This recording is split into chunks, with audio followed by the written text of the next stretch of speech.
चलिए प्रारंभ करते हैं आज की वीडियो में। आज का विषय है आपातकाल की घोषणा। आपातकाल, इसे आपातकाल क्यों कह रहे हैं, सबसे पहले ये समझ लेते हैं। आप ये जान लीजिए आपातकाल क्यों कहा जा रहा है इसे, क्योंकि इस समय में जो भी नागरिकों के अधिकार थे वो अधिकार उनसे छीन लिए गए। अव्यवस्था फैल गई थी। अव्यवस्था नहीं, संपूर्ण रूप से जो एक लोकतांत्रिक राष्ट्र था वो एक व्यक्ति के नियंत्रण में चला गया था। हम क्या हैं? हम एक लोकतांत्रिक राष्ट्र हैं और एक लोकतांत्रिक राष्ट्र की शक्तियों को समाप्त करके एक व्यक्ति की ताकत में उसे परिवर्तित कर दिया गया था। इसलिए उस परिस्थिति को हमारे चैप्टर की हेडिंग के रूप में क्या कहा गया है? लोकतांत्रिक व्यवस्था का संकट। ये संकट कैसे आया भारत पर? इस संकट का आरंभ कैसे हुआ? इस संकट की क्या पृष्ठभूमि थी? मैं आपको पिछली वीडियो में समझा चुका हूं। आज मैं आपको चल रहा हूं समझाने और बताने कि आपातकाल की घोषणा किन परिस्थितियों में हुई है, आपातकाल की घोषणा कब हुई और कैसे हुई और किसने की और कैसे लगा आपातकाल। आपने समझ लिया है कि आपातकाल की क्या पृष्ठभूमि थी। आग के लिए जो भी लकड़ी चाहिए थी, सूखी लकड़ी, सब कुछ तैयार था। बस अब जरूरत किस चीज की थी? माचिस की चिंगारी की। अब वो माचिस की चिंगारी कैसे लगती है और आग कैसे जलती है, इसी चीज को यहां चल रहा हूं मैं आपको समझाने। तो चलिए प्रारंभ करते हैं आज के विषय को और जानते हैं कि भारत में आपातकाल कैसे लगा। पिछली वीडियो में मैंने आपको अंत में यह बताया था कि इलाहाबाद उच्च न्यायालय का एक फैसला आता है और जो इंदिरा गांधी को अंदर से डरा देता है और उन्हें मजबूर कर देता है कि वो इस फैसले को लें। आइए समझते हैं उस फैसले को जो इलाहाबाद उच्च न्यायालय ने दिया था। 12 जून 1975 के दिन इलाहाबाद उच्च न्यायालय के न्यायाधीश जगमोहन लाल सिन्हा ने एक फैसला सुनाया। इस फैसले में उन्होंने लोकसभा के लिए इंदिरा गांधी के निर्वाचन को अवैधानिक करार दिया। अब उन्होंने आपके जगमोहन लाल सिन्हा जी ने, जज साहब जी ने ये तय कर दिया, अपने फैसले से ये तय कर दिया कि इंदिरा गांधी अब क्या नहीं है? इंदिरा गांधी अब सांसद नहीं है। उनका है निर्वाचन, जो वो निर्वाचित हुई थी 1971 में जिस भी क्षेत्र से सांसद, अब वो उस क्षेत्र के सांसद नहीं है। मतलब अब वो एक सांसद नहीं है। और जब तक आप एक सांसद ही नहीं हैं तो आप देश के प्रधानमंत्री कैसे बने रह सकते हैं? आपको भारत की संसद के किसी ना किसी सदन का सदस्य होना बहुत जरूरी है भारत के प्रधानमंत्री के रूप में बने रहने के लिए। जगमोहन लाल सिन्हा जी का वो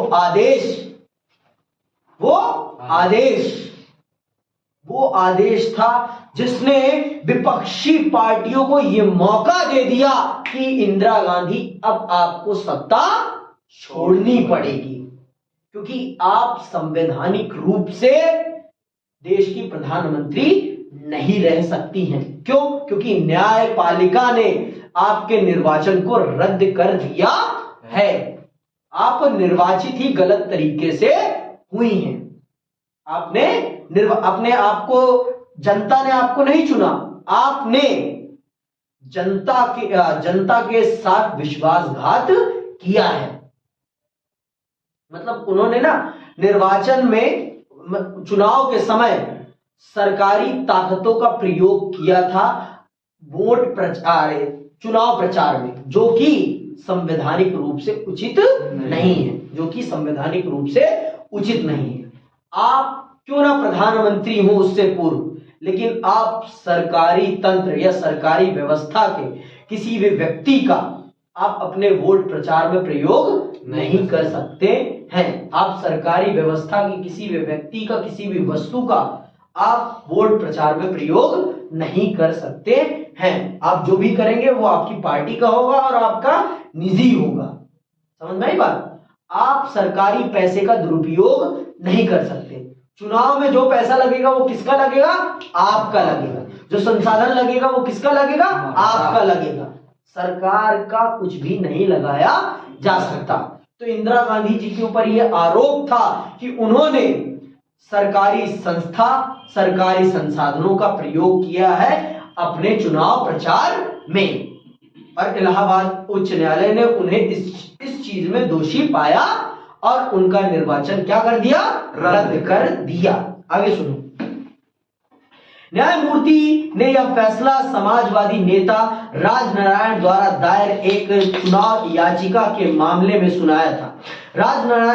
राजनारायण इंदिरा गांधी के खिलाफ 1971 में बतौर उम्मीदवार चुनाव में खड़े हुए थे। याचिका में इंदिरा गांधी के निर्वाचन को चुनौती देते हुए तर्क दिया गया था कि उन्होंने चुनाव प्रचार में सरकारी कर्मचारियों की सेवा का इस्तेमाल किया था, जो कि सरासर अन्यायपूर्ण है, जो कि सरासर संविधान के खिलाफ है।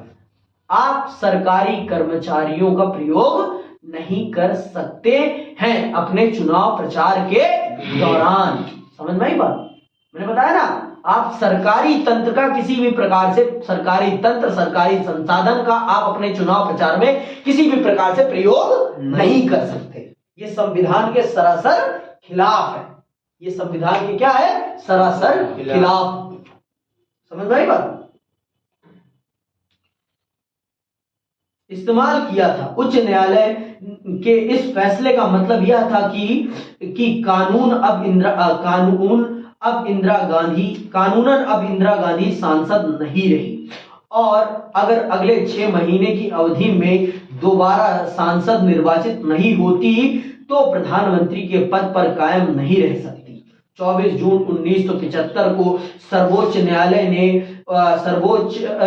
ने उच्च न्यायालय के इस फैसले पर आंशिक स्थगनादेश सुनाते हुए कहा कि जब तक इस फैसले को लेकर की गई अपील की सुनवाई नहीं होती तब तक इंदिरा गांधी सांसद बनी रहेंगी, लेकिन वे लोकसभा की कार्रवाई में भाग नहीं ले सकती।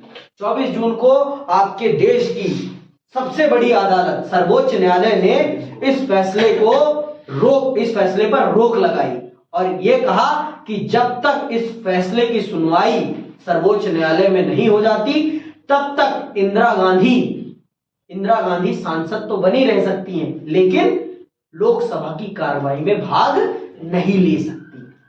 तो अगर एक देश का प्रधानमंत्री लोकसभा की कार्रवाई में भाग नहीं ले पाएगा तो वो देश के नीति निर्माण में कैसे भागीदारी करेगा? और अगर एक देश का प्रधानमंत्री, तो ये क्या है? ये उनकी क्रेडिबिलिटी पर सवाल खड़ा करता है। और विपक्ष को तो मौका मिल गया कि अब आप प्रधानमंत्री नहीं हैं, आप जो चुनाव जीती थी आपने वो चुनाव असंवैधानिक तरीके से जीता है। और जयप्रकाश नारायण इस विषय को लेकर दे नारेबाजी करते हैं। आगे सुनो क्या होता है। जयप्रकाश नारायण जी क्या करते हैं? जो इंदिरा गांधी को इतना डरा देता है, जयप्रकाश नारायण जी का एक भाषण इंदिरा गांधी को इतना डरा देता है कि इंदिरा गांधी मजबूर हो जाती हैं आपातकाल लगाने के लिए। और वो क्या है जयप्रकाश नारायण? मैंने कहा ना, विपक्ष को तो क्या चाहिए? विपक्ष को तो मौका चाहिए, और मौका मिल गया था विपक्ष को। विपक्ष को क्या मिल गया था? मौका। क्योंकि इलाहाबाद उच्च न्यायालय ने उन्हें उनका निर्वाचन क्या कर दिया था? रद्द। अब वो एक सांसद नहीं रह थे। सकती। अब वो एक सांसद नहीं थे। और सर्वोच्च न्यायालय ने भी क्या कह दिया था? सर्वोच्च न्यायालय ने भी ये कह दिया था कि आप सांसद तो बनी रह सकती हैं, प्रधानमंत्री भी बनी रह सकती हैं, लेकिन लोकसभा की कार्रवाई में आप भागीदारी नहीं दे सकते। तो एक प्रधानमंत्री अगर लोकसभा की कार्रवाई में नहीं उपस्थित हो पा रहा, तो उसके प्रधानमंत्री होने का क्या मतलब है? समझ में आई बात? तो ये एक बड़ी बात है। आगे सुनो, संकट और सरकार का फैसला। संकट और सरकार का फैसला। एक बड़े राजनीतिक संघर्ष के लिए अब मैदान तैयार हो चुका था। अब एक बड़े राजनीतिक संघर्ष के लिए मैदान तैयार हो चुका था। जयप्रकाश नारायण की अगुवाई में विपक्षी दलों ने इंदिरा गांधी के इस्तीफे के लिए दबाव डाला। लाजमी हो गया भाई, क्योंकि सर्वोच्च इलाहाबाद उच्च न्यायालय ने उनके निर्वाचन को कर दिया था रद्द। उनके निर्वाचन को कर दिया था रद्द। अब तो विपक्ष के लिए क्या मिल गई थी? विपक्ष को तो उनके हाथ में खीर मिल गई थी, तो वो कैसे छोड़ दें? और आपको पहले पता है, इससे पहले ही इंदिरा गांधी के खिलाफ जयप्रकाश नारायण और विपक्ष ने मिलकर एक माहौल खड़ा कर दिया था। और इलाहाबाद उच्च न्यायालय के इस फैसले ने तो उन्हें माचिस थमा दी। उन्हें क्या थमा दी? माचिस थमा दी। किसे? जयप्रकाश नारायण जी को, विपक्ष को। समझ में आई बात? और वो उनके किनके? इंदिरा गांधी के इस्तीफे की मांग करने लगते हैं। कौन? जयप्रकाश नारायण जी और विपक्ष। ठीक है। इन दलों ने 25 जून 1975 को दिल्ली के रामलीला मैदान में एक विशाल प्रदर्शन किया। जयप्रकाश नारायण ने इंदिरा गांधी के इस्तीफे की मांग करते हुए राष्ट्रव्यापी सत्याग्रह की घोषणा की। जेपी ने सेना, पुलिस और सरकारी कर्मचारियों का आह्वान किया कि वे सरकार के अनैतिक और असंवैधानिक आदेशों का पालन न करें। इससे भी सरकारी कामकाज के ठप हो जाने का अंदेशा पैदा हुआ। देश का राजनीतिक मिजाज अब पहले से कहीं ज्यादा कांग्रेस के खिलाफ हो गया। जेपी की 25 जून की रैली में यह आह्वान करना इंदिरा गांधी को इतना डरा देता है कि अब मेरी कुर्सी चली जाएगी, अब मेरी कुर्सी चली जाएगी। तो इंदिरा गांधी ने क्या किया? इंदिरा गांधी ने अपनी कुर्सी को बचाने के लिए वो किया जो उन्हें नहीं करना चाहिए था। वो किया उन्होंने जो उन्हें नहीं करना चाहिए था। उन्होंने संविधान के उस अधिकार का प्रयोग किया जिस अधिकार का निर्माण एक विशेष परिस्थिति के लिए किया गया था। वो था आपातकाल। उस समय ये इस चीज को पूर्ण रूप से परिभाषित नहीं किया गया था कि किस परिस्थिति में आपातकाल लगाया जा सकता है। ये सिर्फ ये लिखा हुआ था अंदरूनी कलह के आधार पर, अंदरूनी अथवा बाहरी कलह के आधार पर आप आपातकाल लगा सकते हैं देश में। लेकिन अंदरूनी कलह किस प्रकार का होना चाहिए, अंदरूनी असंतोष किस प्रकार का होना चाहिए, इस बात को निर्धारित नहीं किया गया, इस बात को परिभाषित नहीं किया गया था। आज इस बात को परिभाषित कर दिया गया है कि आपातकाल किन परिस्थितियों में लगाया जा सकता है। आज ये सब कुछ परिभाषित है। अब अंदरूनी कलह कैसा होना चाहिए? हथियारिक। कैसा विद्रोह होना चाहिए? हथियार। अगर आपके देश में हथियार के स्तर पर जनता अगर विद्रोह कर दे हथियार बंद रूप से, तो सरकार आपातकाल लगा सकती है। कैसा विद्रोह? हथियार के साथ विद्रोह। पर उस समय ऐसा नहीं था। उसी चीज का फायदा उठाती हैं और इंदिरा गांधी और आपातकाल देश में लगा देती हैं। सुनो, जयप्रकाश की 25 जून की रामलीला मैदान की रैली वो इंदिरा गांधी में वो डर पैदा करती है जिसके कारण इंदिरा गांधी वो कर बैठती हैं जो उनको नहीं करना चाहिए था। विपक्ष का तो काम है ना भाई, विपक्ष का काम है आपकी गलतियों को जनता के सामने उजागर करना, विपक्ष का काम है। आंदोलनों को आप आंतरिक कलह नहीं मान सकते। आंदोलन तो जनता की अभिव्यक्ति का माध्यम है। अगर जनता आपकी नीतियों से खुश नहीं है तो उसे आंदोलन करने का अधिकार है और यह हमारा संविधान उसे देता है। लेकिन इंदिरा गांधी ने उसको एक गलत रूप में प्रस्तुत किया और देश में लगा दी आपातकालीन शक्तियां। आगे सुनो, सरकार ने इन घटनाओं के मद्देनजर जवाब में आपातकाल की घोषणा कर दी। 25 जून 1975 के दिन सरकार ने घोषणा की कि देश में गड़बड़ी की आशंका है। कौन सी गड़बड़ी? जयप्रकाश नारायण का आह्वान, आंदोलन। इंदिरा गांधी को क्या लगा? आंतरिक गड़बड़ी। क्यों? क्योंकि उनकी सत्ता उनके हाथ से उन्हें खिसकती हुई दिख रही थी। तो आपको पता चल गया ना कि आपातकाल का तात्कालिक कारण क्या है? 25 जून का इलाहाबाद उच्च न्यायालय का फैसला, जो इंदिरा गांधी को इतना डरा देता है और जेपी का 25 जून का रामलीला मैदान का वो आह्वान, इसमें वो सेना से, सरकारी कर्मचारियों से, पुलिस से ये आह्वान करते हैं कि इस असंवैधानिक सरकार की बातों को ना मानो। अब खुद आप सोचो, अगर सेना, कर्मचारी और पुलिस सरकार की बातों को मानना बंद कर देती तो इंदिरा गांधी चाहे कुछ भी कर लेती, वो देश की प्रधानमंत्री की कुर्सी पे क्यों ना अपने आप को टेप से चिपका लेती, कोई फायदा नहीं होता। इंदिरा गांधी डर गई थी अंदर से।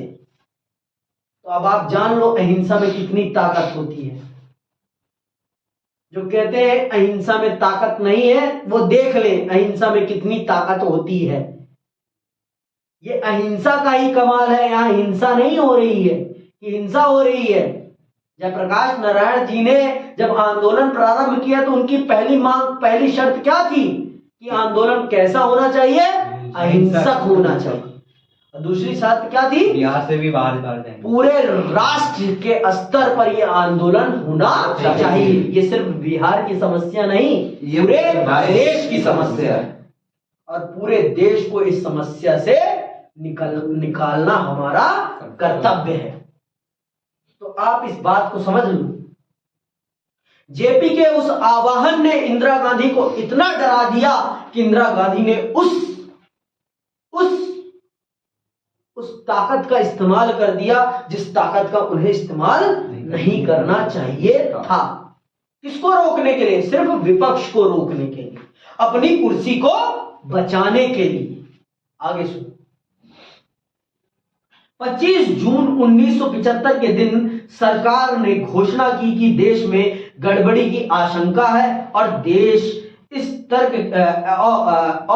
तर्क के साथ उसने संविधान के अनुच्छेद 352 को लागू कर दिया। तो आपातकाल संविधान के कौन से अनुच्छेद के अंतर्गत है? 352 के अंतर्गत। जो 1975 में भारत में आपातकाल लगा था वो किस अनुच्छेद के, संविधान के किस अनुच्छेद के अंतर्गत लगाया गया है? अनुच्छेद 352 के अंतर्गत लगाया गया है। ठीक है, लागू कर दिया गया। इस अनुच्छेद के अंतर्गत प्रावधान किया गया है कि बाहरी अथवा अंदरूनी गड़बड़ी की आशंका होने पर सरकार, आशंका इसी शब्द का तो इंदिरा गांधी जी ने फायदा उठाया।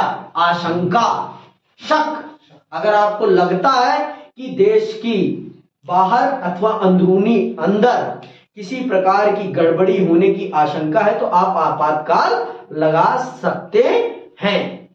पहले था, अब नहीं है ये। अब अंदरूनी गड़बड़ी किस प्रकार की होनी चाहिए? हथियार बंद होनी चाहिए, हथियारों के साथ होनी चाहिए। 1975 1977 तक ये था और 1977 के बाद अनुच्छेद 352 में संशोधन करके इसके प्रावधान को बदल दिया गया है। अब अंदरूनी गड़बड़ी की आशंका के आधार पर आप आपातकाल नहीं लगा सकते हैं। ये पहले था, ठीक है, क्लियर कर दे रहा हूं मैं ये बात आपको। ये मत पूछना कि भैया आज भी ऐसा ही कर सकते हैं। जी कदापि ही नहीं, आज ऐसा नहीं है। आज 352 का प्रयोग आप नहीं कर सकते हैं। 352 में आज इस प्रकार के शब्दों का प्रयोग नहीं है जैसे कि 1975 में थे। समझ में आ गई बात? तो सरकार ने अंदरूनी गड़बड़ी की आशंका के आधार पर भारत में आपातकाल लगा दिया, भारत में आपातकाल की घोषणा कर दी। अब देखो आपातकाल में सरकार क्या क्या करती है। आपातकाल में पता है क्या होता है? आपातकाल में जो आपको पता है ना, आपका देश कैसा देश है? एक संघीय राष्ट्र है। मतलब यहां पर शासन के दो स्तर हैं, एक है जो पूरे देश को चलाता है और एक वो है जो राज्यों को चलाता है। आप एक फेडरल नेशन है, आप एक क्या है? Federal nation. समझ में आई बात? तो जब आपातकाल लगता है ना तो राज्यों की शक्तियां सारी किसके पास चली जाती है? केंद्र सरकार के पास। केंद्र सरकार ताकत में बल से नहीं बाहुबली हो जाती है। बली नहीं, क्या हो जाती है? बाहुबली। ताकत बहुत ही ताकतवर हो जाती है। समझ में आई बात? तो आपातकाल में सारी ताकत किसके पास चली जाती है? केंद्र सरकार के पास। केंद्र सरकार बहुत ज्यादा ताकतवर हो जाती है और राज्य सरकारों की कोई क्रेडिबिलिटी नहीं होती। राज्य सरकार माने कुछ नहीं, राज्य सरकार माने कुछ नहीं, राज्य सरकारों की वैल्यू खत्म हो जाती है। तो ये है आपातकाल। समझ में आ गई बात? आपातकाल ये है। जनता के द्वारा चुनी गई सरकारों की अब कोई कीमत नहीं है। इसीलिए तो कह रहे हैं चैप्टर का नाम क्या है? लोकतांत्रिक व्यवस्था का संकट। इसीलिए तो चैप्टर का नाम ही यही रखा गया है। यह अध्याय का नाम इसीलिए ये नहीं रखा गया क्योंकि आपातकाल में जनता के द्वारा चुनी गई सरकारों की अब कोई कीमत नहीं थी। जनता के अधिकारों को भी हवा में उड़ा दिया गया था, पतंग की तरह काई पोछे कर दिया गया था। समझ में आई बात? इसीलिए इस चैप्टर का नाम लोकतांत्रिक व्यवस्था का संकट रखा गया है। आगे सुनो, कहाँ थे हम? जेपी ने इस अनुच्छेद के अंतर्गत प्रावधान किया गया है कि बाहरी अथवा अंदरूनी गड़बड़ी की आशंका होने पर सरकार आपातकाल लागू कर सकती है। सरकार का निर्णय था कि गंभीर संकट की घड़ी आन पड़ी है और इस वजह से आपातकाल की घोषणा जरूरी हो गई है। तकनीकी रूप से देखें तो ऐसा करना सरकार की शक्तियों के दायरे में था क्योंकि हमारे संविधान में सरकार को आपातकाल की स्थिति में विशेष शक्तियां प्रदान की गई हैं। हमारे देश के संविधान ने आपातकाल की स्थिति में हमारी केंद्र सरकार को विशेष शक्तियां प्रदान की है। हमारे संविधान ने हमारी केंद्र सरकार को विशेष शक्तियां प्रदान की हैं आपातकाल की परिस्थिति में। तो इंदिरा गांधी ने कह दिया कि आपातकाल है, आपातकाल की परिस्थिति आन पड़ी है तो अब आपातकाल लागू किया जाना चाहिए। आपातकाल किसके ऊपर आ गया था? इंदिरा गांधी जी के ऊपर आ गया था। क्यों? क्योंकि उनकी कुर्सी उनके नीचे से खसक रही थी और अपनी कुर्सी पर आपातकाल आया देखकर उन्होंने पूरे देश के ऊपर आपातकाल लगा दिया। आया था उनकी कुर्सी के ऊपर आपातकाल, अब उस आपातकाल को उन्होंने किसके ऊपर लगा दिया? पूरे देश के ऊपर। बात समझना है कि बात पूरे देश के संवैधानिक ढांचे को कोलैप्स कर दिया, संविधान के द्वारा पूरे लोकतांत्रिक व्यवस्था के द्वारा चुनी गई सरकारों के महत्व को खत्म कर दिया और अपने आप को the supreme leader of India बना लिया। आगे सुनो क्या करती है इंदिरा गांधी। और अब आपातकाल लग गया है। अब आपातकाल क्या हो गया है? लग गया। अब आपातकाल में होता क्या क्या है ये भी तो जान लो। अभी ये भी जान लो कि आपातकाल में होता क्या क्या है, कौन कौन से जमूरे दिखते हैं। आओ सुनते हैं। आपातकाल की घोषणा के साथ ही शक्तियों के बंटवारे का संघीय ढांचा व्यवहारिक तौर पर निष्प्रभावी हो जाता है। देखो मैंने आपको पहले बता दिया कि आपातकाल में जो आपका फेडरल नेशन सिस्टम है वो कोलैप्स करके सेंट्रल नेशन सिस्टम में कन्वर्ट हो जाता है। आपका जो संघीय ढांचा है वो केंद्रीय ढांचे में परिवर्तित हो जाता है। जहां पहले शक्तियां 2 स्तरों पर बटी हुई थी, अब सारी शक्ति एक स्तर पर आ जाती है। वो किसके पास? केंद्र सरकार के पास। ठीक है, निष्प्रभावी हो जाता है और सारी शक्तियां केंद्र सरकार के हाथ में चली आती हैं। दूसरे सरकार चाहे तो ऐसी स्थिति में किसी एक अथवा सभी मौलिक अधिकारों पर रोक लगा सकती है। इस आपातकाल की स्थिति में चाहे तो एक मौलिक अधिकार पर, चाहे तो सभी मौलिक अधिकारों को निरस्त कर सकती है। और सरकार ने यही किया। आपके सभी मौलिक अधिकारों की जो झोला था, मौलिक अधिकारों का झोला था, उसे उठाया और कूड़ेदान में डाल दिया कि बेटा ना रहेगा बांस ना बजेगी बांसुरी। कहां कटौती की बात करी थी आज उसने फेंक। समझ में आएगी बात? ना रहेगी बांस ना बजेगी बांसुरी। ना आप न्यायालय जा सकते हो। अगर मैंने आपको जेल में बंद किया दिया तो आपके पास अब कोई अधिकार ही नहीं है कि आप न्यायालय जा सको। तो अब देखो क्या करती है इंदिरा गांधी, सुनना। सरकार चाहे तो ऐसी स्थिति में किसी एक अथवा सभी मौलिक अधिकारों पर रोक लगा सकती है अथवा उसमें कटौती कर सकती है। संविधान के प्रावधान में आए शब्दों से यह स्पष्ट हो जाता है कि आपातकाल को वहां एक असाधारण स्थिति के रूप में देखा गया है। जब सामान्य लोकतांत्रिक राजनीति के कामकाज नहीं किए जा सकते, संविधान के प्रावधान में आए शब्दों से यह स्पष्ट हो जाता है कि आपातकाल को वहां एक असाधारण स्थिति के रूप में देखा गया है। जब सामान्य लोकतांत्रिक राजनीति के कामकाज नहीं किए जा सकते, इसी कारण सरकार को आपातकाल की स्थिति में विशेष शक्तियां प्रदान की गई हैं। समझ में आई बात? देखो आपातकाल वो स्थिति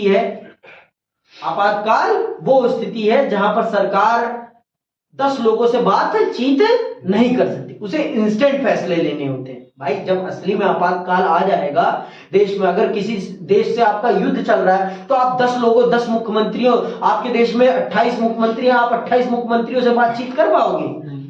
उस समय तो आपको जल्दी से जल्दी फैसले लेने हैं। तो उस समय के लिए आपातकाल की परिस्थिति का निर्माण, आपातकाल के इस प्रावधान का निर्माण किया गया था। अब मान लो किसी राज्य में विद्रोह हो गया है, तो अगर मैं उस राज्य के मुख्यमंत्री से पूछूंगा कि भाई तू बता कि तेरे राज्य में मैं सेना भेजूं या नहीं, तो वो क्या कहेगा? भेजो सर। वो कहेगा नहीं सर मैं संभाल लूंगा, और वो राज्य बर्बाद हो जाए। और मान लो 2 राज्यों के बीच में लड़ाई हो गई तो मैं राज्य से पूछता रहूंगा।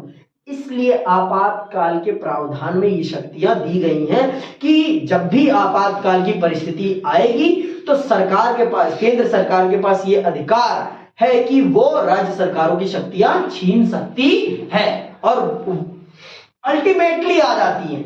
जैसे आपातकाल लगता है राज्य सरकारों की शक्तियां अपने आप राज्य सरकार के पास, केंद्र सरकार के पास आ जाती है। राज्य सरकारों की शक्तियां केंद्र सरकार के पास आ जाती है। समझ में आती बात? ये हमारे संविधान में ही है, ये हमारे संविधान में ही लिखा हुआ है। समझ में आई बात? आगे सुनो। 25 जून 1975 की रात में प्रधानमंत्री ने राष्ट्रपति, उस समय कौन थे राष्ट्रपति? फखरुद्दीन अली अहमद। कौन थे? फखरुद्दीन अली अहमद से आपातकाल लागू करने की सिफारिश की। राष्ट्रपति ने तुरंत यह घोषणा कर दी। आधी रात के बाद सभी बड़े अखबारों के दफ्तर की बिजली काट दी गई। तड़के सवेरे बड़े पैमाने पर विपक्षी दलों के, देख लो आपातकाल लगने के बाद क्या हो रहा है। सबसे पहले क्या किया गया? बड़े बड़े अखबारों के बिजली काट दी, जिससे कि अगले दिन न्यूज़पेपर ना छप सके और किसी को किसी चीज का पता ही ना चल सके। जब तक सरकार सब चीजों पर नियंत्रण न कर ले तब तक किसी को कुछ चीजों का पता ना चल सके। और रात में ही सारे विपक्षी नेताओं को जी चलो रे चलो अपने ससुराल चलो कर दिया गया। उनको बोरिया बिस्तर बांधो, चलो अपने ससुराल भेज दिया गया। नाइट आउट पर जाओ, करो नाइट आउट। तड़के सवेरे बड़े पैमाने पर विपक्षी दलों के नेताओं और कार्यकर्ताओं की गिरफ्तारी हुई। 26 जून की सुबह 6 बजे एक विशेष बैठक में मंत्रिमंडल को इन बातों की सूचना दी गई, लेकिन तब तक बहुत कुछ हो चुका था। इंदिरा गांधी जी ने अपनी मंत्रिमंडल तक को यह नहीं बताया था कि मैं आपातकाल लगाने जा रही हूं। उन्होंने अपने आप फैसला किया और राष्ट्रपति साहब को भेजा और राष्ट्रपति साहब ने गुग्गी मार दी। कौन थे राष्ट्रपति उस समय के? फखरुद्दीन अली अहमद। और फखरुद्दीन अली अहमद इंदिरा गांधी जी के चमचे थे, जिसे इंदिरा गांधी ने अपने हिसाब से घुमा दिया और फखरुद्दीन अली अहमद उनके हिसाब से घूम गए। उन्होंने ये तक नहीं पूछा कि क्या आपने अपने मंत्रिमंडल से इस पर सलाह कर ली है। उन्होंने ये तक, और उन्होंने अपने मंत्रिमंडल को कब बताया? अगली सुबह 6 बजे 26 जून की सुबह 6 बजे वो अपने मंत्रिमंडल को बताती हैं कि आपातकाल लागू हो चुका है, खुशी मनाओ। अब मैं प्रधानमंत्री बनी रहूंगी, मेरी कुर्सी मुझसे कोई नहीं छीन सकता, मैं ही प्रधानमंत्री हूं, मैं ही तुम्हारी नेता हूं। ये खुशी देती है, छोटे बच्चों वाले खुशी। समझ में बात? ये चीज है। आपके देश की राजनीति ना बड़ी है, उठा पटक से भरी पड़ी है। यहाँ कुर्सी बहुत महत्वपूर्ण है। आगे देखो सचिन, आगे, ठीक है। यहाँ कुर्सी बहुत महत्वपूर्ण है। उन्होंने अपने मंत्रिमंडल तक को नहीं बताया आपातकाल लागू होने से पहले कि मैं आपातकाल लगाने जा रही हूं। अब सुनो आपातकाल में होता क्या क्या है। आपातकाल में होता क्या क्या है सुनना बड़े ध्यान से सुनना। आपातकाल में होता क्या क्या है, कौन कौन से गुल खिलाए जाते हैं आपातकाल में। उस काल में, जिस काल में सब कुछ सरकार के नियंत्रण में था। सब कुछ किसके नियंत्रण में था? सरकार के नियंत्रण में। आपके पास कुछ नहीं था। अगर आपकी जान भी ले ली जाए ना तो आपके परिवार वाले ये तक नहीं पूछ सकते थे कि मेरे बच्चे को क्यों मारा। आपको अगर जेल में बंद कर दिया जाए तो ये भी आप नहीं पूछ सकते थे कि आप मुझे जेल में क्यों बंद किया। ये है आपातकाल, हंसो मत। ये है आपातकाल, ये है सच्चाई। आपसे यह तक नहीं पूछा गया है यहां पर कि आप पिता बनना चाहते हैं या नहीं। आपकी नसबंदी कर दी गई, आपकी नसबंदी कर दी गई। बात किसके कारण? कि देश की जनसंख्या बढ़ रही है। देश की जनसंख्या बढ़ने से रोकना है, देश की जनसंख्या बढ़ने से रोकना है तो सचिन को शिक्षित करना बहुत जरूरी है। शिक्षा वो साधन है जिसके माध्यम से आप जनसंख्या पर नियंत्रण प्राप्त कर सकते हैं। शिक्षा और रोजगार, शिक्षा सबसे पहले, शिक्षा सबसे पहले, शिक्षा ही आपके अंदर वो योग्यता पैदा करती है जिससे कि आप ये चयन कर सके, भानु हंसो मत, ठीक है, आप ये चयन कर सके कि आपको अपना परिवार किस प्रकार का बनाना है, बड़ा या छोटा, बड़ा या छोटा, आपकी जेब निर्धारित करेगी। अच्छा, ये हंसने का विषय नहीं है, ये बहुत ही गंभीर विषय है। आप सुनते हैं, चलिए पढ़ते हैं। सरकार के इस फैसले से विरोध आंदोलन एक बारगी रुक गया।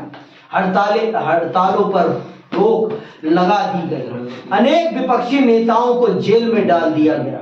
राजनीतिक माहौल में तनाव भरा एक गहरा सन्नाटा छा गया। मतलब जहां कल तक बड़ी बड़ी रैलियां हो रही थी, बड़े बड़े आंदोलन हो रहे थे, वहां अब सब कुछ सुनसान पड़ गया था। वहां अब सब कुछ सुनसान पड़ गया था। जैसे लोग अपने एक जैसे लॉकडाउन में अगले दिन तक चहल पहल थी और अगले दिन सड़कों पर सन्नाटा पसर गया था। अगले दिन सड़कों पर सन्नाटा पसर गया था। तो सेम परिस्थिति आपातकाल में भी हुई थी। आगे सुनिए। आपातकालीन प्रावधानों के अंतर्गत प्राप्त अपनी शक्तियों पर अमल करते हुए सरकार ने प्रेस की आजादी पर रोक लगा दी।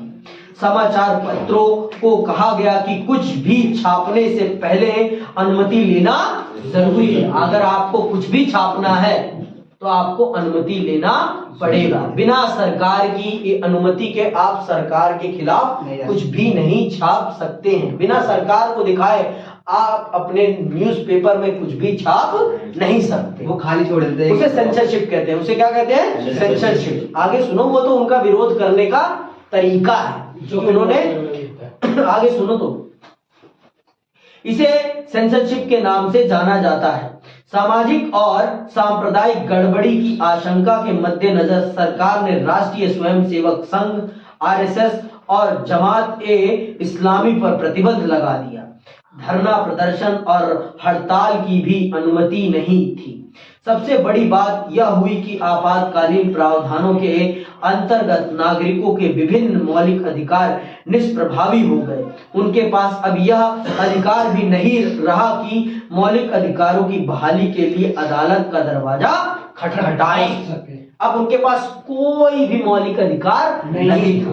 आप सबको पता है कि अंबेडकर साहब ने किस मौलिक अधिकार को आत्मा और हृदय बताया है संविधान? कौन सा है वो?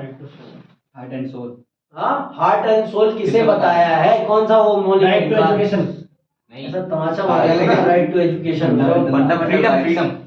फ्रीडम को बोला फंडामेंटल राइट। उसके अंदर जो 5 आते हैं ना, बताओ कौन से संवैधानिक अधिकार को आपके अंबेडकर साहब ने आत्मा और हृदय बताया है भारतीय संविधान का?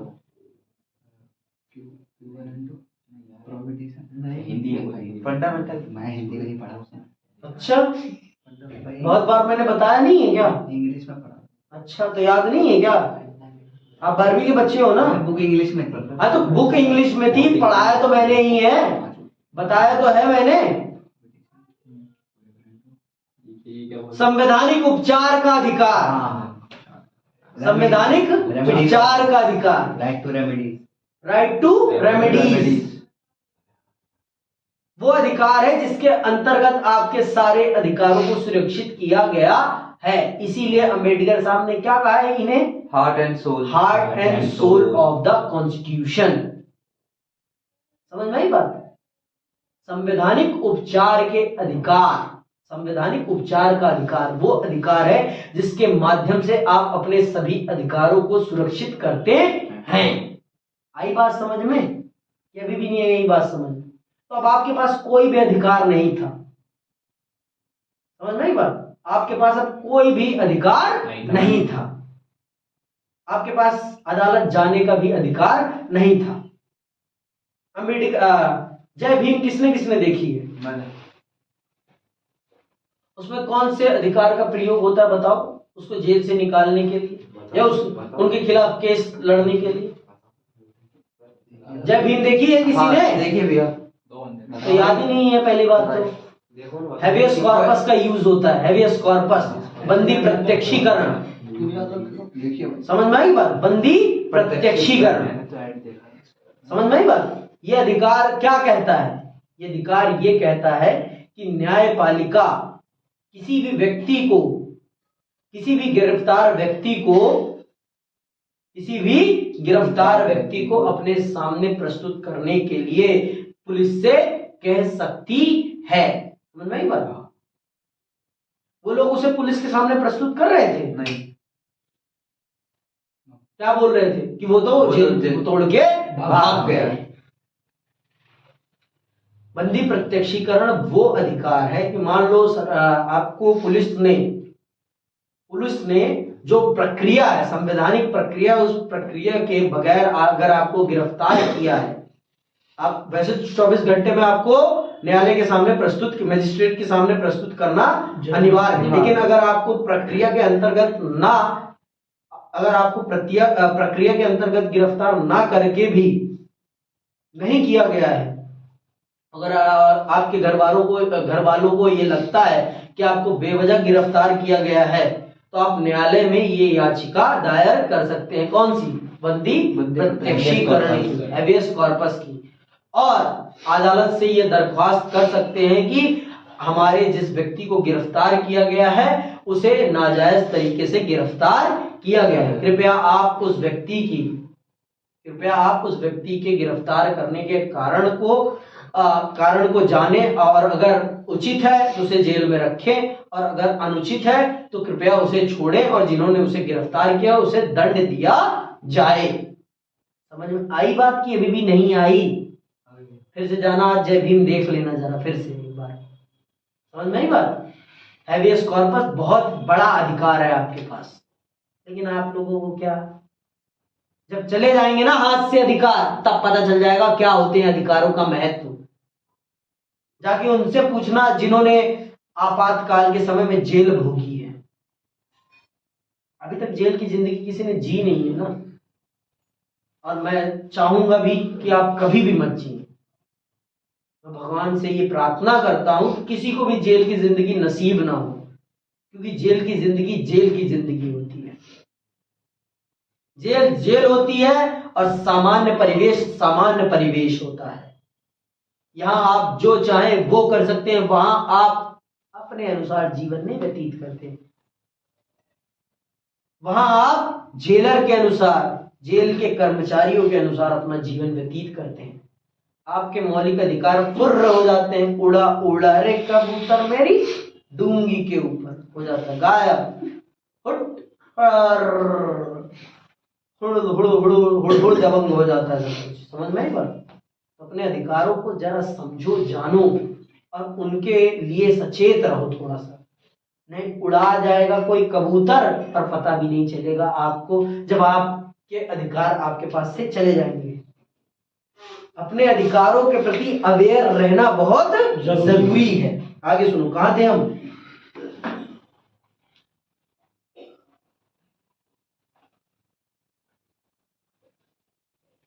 सरकार ने निवारक नजरबंदी का बड़े पैमाने पर इस्तेमाल किया। सबको पता है ना निवारक नजरबंदी क्या है? निवारक नजरबंदी गिरफ्तारी का वो तरीका है जिसमें सरकार उस प्रक्रिया का अनुसरण नहीं करती जो सामान्य प्रक्रिया होती है।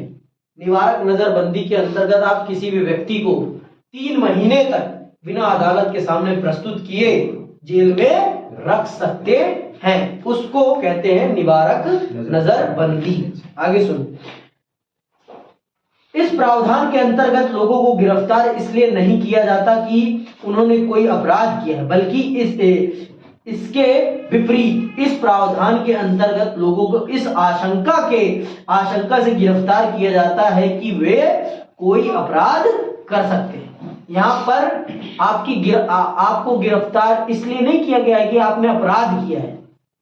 निवारक नजरबंदी के अंतर्गत व्यक्ति को गिरफ्तार इस आधार पे किया जाता है कि आप कोई अपराध कर सकते हैं। समझ में आई बात? जो खासकर 26 जनवरी 15 अगस्त को करते हैं, दिवाली वगैरह। हाँ, बड़े बड़े अपराधियों को पहले ही गिरफ्तार कर लेते हैं। किस आधार पर? निवारक नजरबंदी के आधार। समझ में आई बात? तो सरकार ने इस अधिकार का आपातकाल में दबा के दुरुपयोग किया। अब आपके पास कोई मौलिक अधिकार तो है ही नहीं कि आप चुनौती दे सको, पूछ भी नहीं सकते। आप चुनौती दे सको। वो जो आपके जय भीम में उस व्यक्ति को इसी अधिकार के अंतर्गत गिरफ्तार किया गया था। किसके अंतर्गत? निवारक नजरबंदी के अंतर्गत। उस पर शक था, शक के बिहाव पर उसे गिरफ्तार किया जा गया था। और उसे लोगों को अपने अधिकार ही नहीं पता थे, लोगों को अपने अधिकार ही नहीं पता थे, क्या क्या जाने। इसीलिए कहते हैं पढ़ना बहुत जरूरी है। जब पढ़ोगे लिखोगे तो अपने अधिकारों को जानोगे और कोई आपके साथ कुछ गलत नहीं कर पाएगा। लेकिन अगर आप अपने अधिकारों को नहीं जानोगे तो कोई भी आपको ऐसे मिट्टी की तरह रौंद कर कुचल कर आगे बढ़ जाएगा और आप कुछ भी नहीं कर पाओगे। यही हो रहा था उस समय। आगे सुनना कि वे कोई अपराध कर सकते हैं। सरकार ने आपातकाल के दौरान निवारक नजरबंदी अधिनियमों का प्रयोग करके बड़े पैमाने पर गिरफ्तारियां की। जिन राजनीतिक कार्यकर्ताओं को गिरफ्तार किया गया वे बंदी प्रत्यक्षीकरण याचिका का सहारा लेकर अपनी गिरफ्तारी को चुनौती भी नहीं दे सकते थे। क्यों? क्योंकि अब उनके पास किसी भी प्रकार का मौलिक अधिकार नहीं था। मौलिक अधिकारों को ही निरस्त कर दिया गया था। मौलिक अधिकारों को ही निरस्त कर दिया गया था। आगे सुनो। वे बंदी प्रत्यक्षीकरण की याचिका का सहारा लेकर अपनी गिरफ्तारी को चुनौती भी नहीं दे सकते थे। गिरफ्तार लोगों अथवा उनके पक्ष में बाल मुकुंद आगे देख लो। गिरफ्तार लोगों अथवा उनके पक्ष में किन्हीं और ने उच्च न्यायालय और सर्वोच्च न्यायालय में कई मामले दायर किए, लेकिन सरकार का कहना था कि गिरफ्तार लोगों को गिरफ्तारी का कारण बताना कतई जरूरी नहीं है। अनेक उच्च न्यायालयों ने फैसला दिया कि आपातकाल की घोषणा के बावजूद अदालत किसी व्यक्ति द्वारा दायर की गई ऐसी बंदी प्रत्यक्षीकरण याचिका को विचार के लिए स्वीकार कर सकती है जिसमें उसने अपनी गिरफ्तारी को चुनौती दी हो। 1776 के अप्रैल माह में सर्वोच्च न्यायालय की संवैधानिक पीठ ने उच्च न्यायालयों के फैसले को उलट दिया और सरकार की दलील मान ली। इसका आशय यह था कि सरकार आपातकाल के दौरान नागरिकों से जीवन और आजादी का अधिकार वापस ले सकती है। सर्वोच्च न्यायालय के इस फैसले से नागरिकों के लिए अदालत के दरवाजे बंद हो गए। इस फैसले को सर्वोच्च न्यायालय के सर्वाधिक विवादास्पद फैसलों में एक माना गया है। भाई आपने 1700 बोल दिया, वो 1900 है। सॉरी 1976 ठीक है। 1976 के अप्रैल माह में सर्वोच्च न्यायालय ने उच्च न्यायालयों के फैसले को पलट दिया। क्या कहा कि कोई भी आपातकाल के दौरान किसी को भी गिरफ्तार किया जा सकता है और वो व्यक्ति निवारक नजरबंदी का विरोध नहीं कर सकता या अपनी गिरफ्तारी का कारण नहीं पूछ सकता है। समझ? सामान्य भाषा में वो बंदी प्रत्यक्षीकरण अधिकार का प्रयोग नहीं कर सकता है। आपातकाल में कोई प्रधानमंत्री कोई नया कानून लागू कर सकता है? क्यों नहीं कर सकता? सारी ताकत है भाई आपके पास, नया कानून सब कुछ। आपने संविधान में संशोधन करा है भाई। अभी सुनो तो आगे सुनो क्या होता है।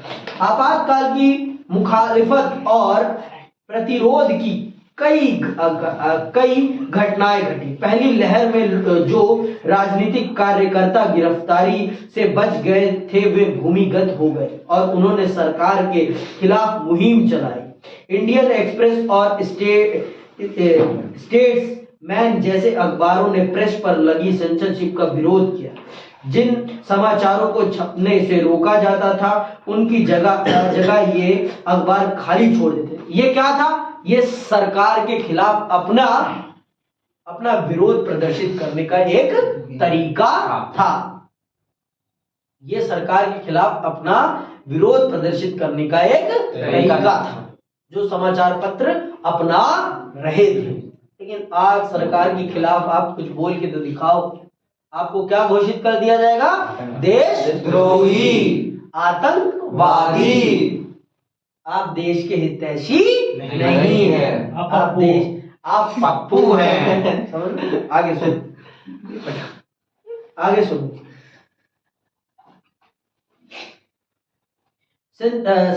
सेमिनार और मेन स्ट्रीम जैसी पत्रिकाओं ने सेंसरशिप के आगे घुटने टेकने की जगह बंद होना मुनासिब समझा। सेंसरशिप को धत्ता बताते हुए गुपचुप तरीके से अनेक न्यूज लेटर और लिव लेटर निकले। पद्म भूषण से सम्मानित कन्नड़ लेखक शिवराम करांत और पद्मश्री से सम्मानित हिंदी लेखक फणीश्वर नाथ रेणु ने लोकतंत्र के दमन के विरोध में अपनी पदवी लौटा दी। बहरहाल मुखालिफत और प्रतिरोध के इतने प्रकट कदम कुछ ही लोगों ने उठाए। समझ में? कुछ ही लोगों ने सरकार के खिलाफ इतने मुखर तरीके से सरकार का विरोध किया। नहीं तो आज की तरह ही ज्यादातर लोगों ने चुप्पी साध ली थी कि सरकार कुछ भी करती रहे, हमें कोई दिक्कत नहीं, हमारी कमाई में तो किसी प्रकार की दिक्कत नहीं है, तो हमें क्या दिक्कत है? जब हमारी कमाई में दिक्कत आएगी तब सरकार का विद्रोह करेंगे, लेकिन तब तक हो जाएगी देर। आपके भी गले को रेत दिया जाएगा और आपकी भी आवाज सुनने वाला कोई नहीं रहेगा। प्रधानमंत्री ऊपर निकल लेगा। आगे सुनो। संसद ने संविधान के सामने कई नई चुनौतियां खड़ी की। इंदिरा गांधी के मामले में इलाहाबाद उच्च न्यायालय के फैसले की पृष्ठभूमि में संविधान में संशोधन हुआ।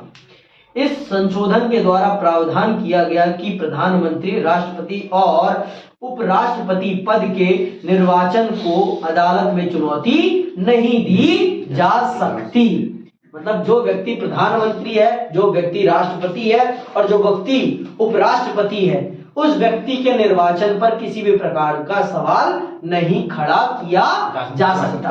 उनके निर्वाचन को वो कैसे चुने गए हैं, इस बात के खिलाफ आप अदालत नहीं जा सकते हैं, चाहे वो सही तरीके से चुने गए हो, चाहे वो गलत तरीके से चुने गए। एक बार वो प्रधानमंत्री बन गए तो बन गए।